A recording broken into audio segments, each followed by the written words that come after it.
নমস্কার বন্ধুরা, পৌশালী রান্নাঘরে সবাইকে স্বাগত। আমার আজকের রেসিপি শশা দিয়ে শুক্তো। শশার শুক্তোটা আমি কিভাবে করছি চলো দেখাই।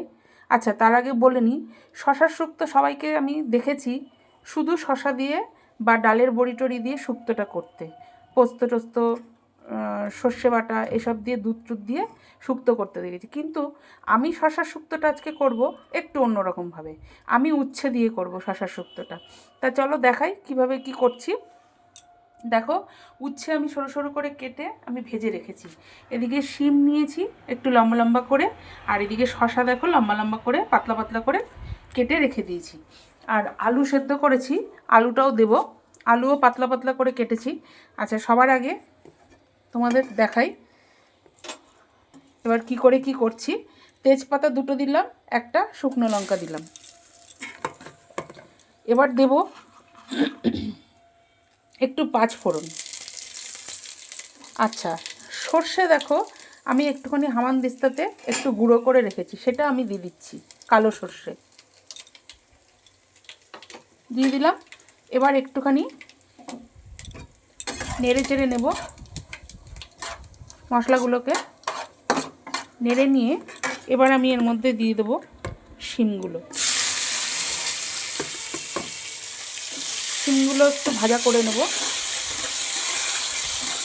তারপরে এক এক করে সব আমি সবজিগুলো দেব। দেখো বন্ধুরা, শিমের সাথে আমি শশাটাকেও দিয়ে দিয়েছি, শশাটাও ভাজা ভাজা করে নিলাম। এবার আমি দিয়ে দিচ্ছি আলু, একটু ভাপ দিয়ে নিয়েছি জলে, আলুটাকেও আমি দিয়ে দিলাম। এবার আলুটাকে খানিকক্ষণ ভেজে নেব।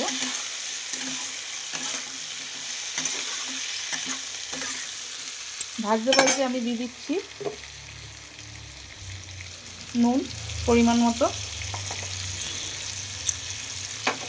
হলুদ দেব সামান্য একটুখানি, খুব বেশি না, সামান্য একটু হলুদ দেব। এবার দিচ্ছি চিনি দিয়ে দিলাম। এবার আবার একটুখানি নেড়ে নিচ্ছি, আলুটাকে খানিকক্ষণ নেড়ে নেব।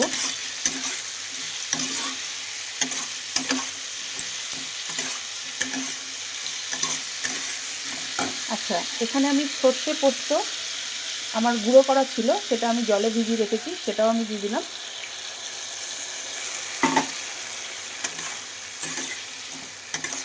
এবার ভালো করে এগুলোকে কষাবো। আমার কষানো হয়ে গেছে, সর্ষে পোস্তর সাথে সব সবজি আমার কষানো হয়ে গেছে। এবার আমি দেখো অল্প দুধ আর জল দিয়ে রেখে দিয়েছি, কেন এত দুধ আমার ঘরে নেই, অল্প ছিল দুধ। দুধ আর জল দিয়ে আমি একসঙ্গে বাটিতে রেখে দিয়েছি, এটা আমি দিয়ে দিলাম। এই সবাই শশার শুক্তো করে দেখেছি শুধু শশা দিয়ে, আমি একটুখানি শিম, আলু, শশা আর উচ্ছে দিয়ে করলাম শশার শুক্তোটা। এবার আমি কড়াইটাকে ঢেকে দেবো। আচ্ছা, একটু আদা বাটা দিয়ে নিই, আদা বাটাটা দেওয়া হয়নি আমার। দেখো একটু আদা বাটা দিয়ে দিলাম।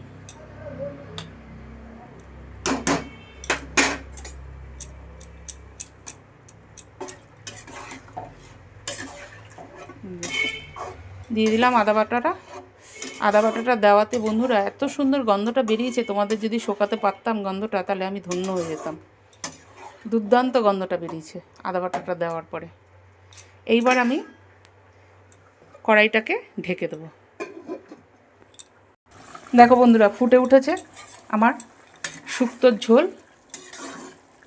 আর একটুখানি ফুটবে, আর সামান্য একটু জলটা শোকাবো, একটু পাতলা পাতলাই রাখবো, ঝোল ঝোল মতনই রাখবো। শুক্তোর ঝোল ঝোল মতন খেতে ভালো লাগে বেশি, শুক্তো তো বেশি কষা কষা ভালো লাগে না, শুক্তোটা একদম পাতলা ঝোল হবে, সেটাই খেতে ভালো লাগবে। এগুলো সেদ্ধ হয়ে গেলে তারপরে আমি গ্যাসটাকে অফ করে দেবো। প্রায় সেদ্ধ হয়ে এসছে অল্প অল্প করে সব, আর একটু সেদ্ধ হোক, তারপরে আমি গ্যাসটাকে অফ করব। আমার ঘরে ঘি নেই, ঘি থাকলে একটুখানি দিলে ভালো লাগতো শুক্তোটার মধ্যে, আর কি করা যাবে, নেই যখন, তখন আর ঘি দেওয়া হবে না।